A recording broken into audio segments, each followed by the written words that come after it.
Assalamualaikum warahmatullahi wabarakatuh. Perkenalkan, kami dari kelompok 2. Pada kesempatan kali ini, kami ingin mendiskusikan atau mempresentasikan hasil diskusi kami tentang kelayakan usaha tani komoditas tanaman kopi yang akan dipresentasikan oleh Aisyah Nurmasita, Bintang Pratama Aji, Yun Inayah, Syakira Humaira Aurel Lutfi, dan saya sendiri, Sultan Bayar Widya. Pada artikel pertama yang kami bahas adalah tentang kelayakan usaha budaya kopi dalam program pengelolaan hutan bersama masyarakat, yang disusun oleh Aceh Hidayat, Arya Hadi Darmawan, dan Danang Pramudita. Pada artikel ini membahas tentang pengelolaan hutan bersama masyarakat dan memanfaatkan ruang selah hutan untuk menanam pohon kopi di Kampung Cibulau, Desa Tugu Utara, Kecamatan Cisarua, Kabupaten Bogor. Lalu dilanjutkan ke bagian kelayakan usaha.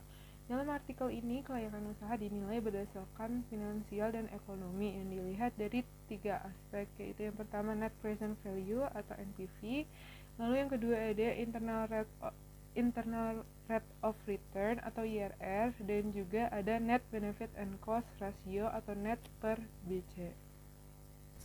Lalu yang pertama ada mengenai net present value atau NPV. Kelayakan usaha ditentukan berdasarkan total penerimaan melebihi yang dikeluarkan. Jika NPV suatu usaha melebihi 0, maka usaha tersebut dapat dikatakan layak. Dalam artikel ini disimpulkan bahwa pendapatan yang akan diperoleh adalah sebesar 90.9.888. Maka usaha ini layak untuk diteruskan secara finansial. Selanjutnya yaitu dilihat secara internal rate of return. Suatu usaha akan dikatakan layak untuk dilanjutkan saat IRR lebih tinggi dibandingkan dengan tingkat suku bunga. Dalam data yang diperoleh dalam artikel ini, IRR yang diperoleh yaitu sebesar 12%, yang mana telah melebihi suku bunga yang berlaku. Maka dari itu usaha ini layak untuk terlaksana secara finansial. Selanjutnya yaitu net benefit and cost. Suatu kegiatan investasi dapat disebut layak ketika net B per C-nya itu melebihi dari 1. Dalam data yang dicantumkan dalam artikel ini, setiap pengeluaran sebesar Rp1, maka perolehan bersih yang akan didapat yaitu sebesar Rp2,31. Maka dari itu kegiatan ini dapat dikatakan layak untuk terlaksana secara finansial. Selanjutnya adalah kelayakan usaha tani kopi pada rumah tangga di Ulu Selatan. Usaha tani kopi Robusta oleh rumah tangga di Kabupaten Ogan Komering Ulu Selatan, Sumatera Selatan secara tradisional dan secara turun-temurun sejak dahulu. Seperti yang terlihat dari sumber jurnal, Kabupaten Ogan Komering Ulu Selatan merupakan salah satu wilayah dengan luas lahan kopi terbesar di Sumatera Selatan. Bahkan ketika sektor perkebunan menurun, jumlah rumah tangga pada usaha tani kopi di kabupaten ini tetap meningkat sebesar 7,63%. Berdasarkan sensus pertanian tahun 2013. Dibandingkan dengan sensus pertanian pada tahun 2003. Nah, yang menjadi pertanyaan adalah apakah usaha tani ini tergolong layak sehingga tetap terjadi peningkatan ruta dalam setiap tahunnya. Nah, kelayakan usaha tani ini akan ditinjau melalui 5 aspek, yaitu dari segi hukum, dari segi teknis, dan dari segi sosial ekonomi, dan dari segi finansial dan segi manajemen. Dari jurnal ini sendiri dikatakan bahwa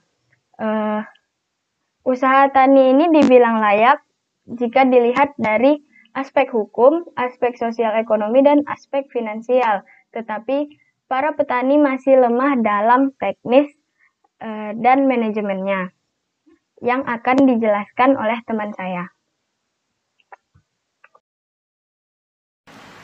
Baik, yang pertama ada segi hukum. Dari segi hukum tidak ada masalah yang bersinggungan dengan hukum, terutama peraturan mengenai lahan pertanian yang biasanya dialami para pengusaha tani. Maka usaha tani kopi ini layak untuk diteruskan. Yang kedua, ada segi teknis. Usaha kopi rumah tangga ini sudah dilakukan sejak lama dan turun-temurun. Maka secara teknis usaha berjalan dengan baik walau terdapat banyak ketertinggalan teknologi. Hal ini dikarenakan sebagian besar petaninya tidak mendapatkan penyuluhan ataupun pelatihan secara khusus mengenai pengelolaan usaha tani. Teknis pengelolaan usaha tani kopi yang mereka jalani sendiri berdasarkan dari pengalaman secara turun-temurun. Karena hal itu, usaha ini dapat dikatakan layak untuk diteruskan. Yang ketiga ada sosial ekonomi. Usaha tani ini sudah dilakukan secara turun-temurun dan terus mengalami peningkatan dibandingkan tahun-tahun sebelumnya. Manfaat yang dirasakan pun cukup banyak. Maka dari itu, usaha tani ini telah berjalan cukup lama. Maka dari itu, usaha tani ini dapat dikatakan layak. Yang keempat ada manajemen. Secara manajemen, khususnya dalam manajemen tenaga kerja masih sangat tradisional. Hal ini karena dalam pelaksanaannya, pekerja tidak terlalu memperhatikan keselamatannya. Ini terkait dengan sistem manajerial yang masih sangat tradisional. Baik, selanjutnya kalau kita bahas dari segi finansialnya, pada lahan tersebut berdasarkan artikel, para petaninya berhasil mendapatkan pendapatan hampir sebesar 3 juta rupiah. Ditambah, para petani tersebut tidak menggunakan pestisida dan juga menggunakan pupuk tambahan. Selain itu, biayanya juga bisa mereka tekan lebih lagi dengan mereka menggunakan stek batang untuk perbanyakan tanaman, sehingga mereka juga tidak perlu untuk mengeluarkan biaya untuk membeli bibit.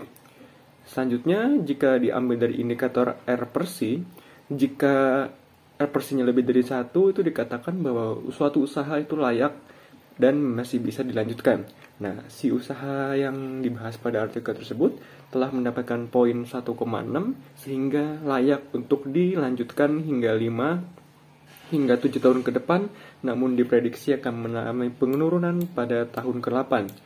Oke, kesimpulan dari presentasi kami adalah kedua artikel tersebut menunjukkan dua usaha tani yang berbeda, cara penanganannya berbeda, strategi yang digunakan berbeda, tapi keduanya mampu mencapai suatu kelayakan usaha.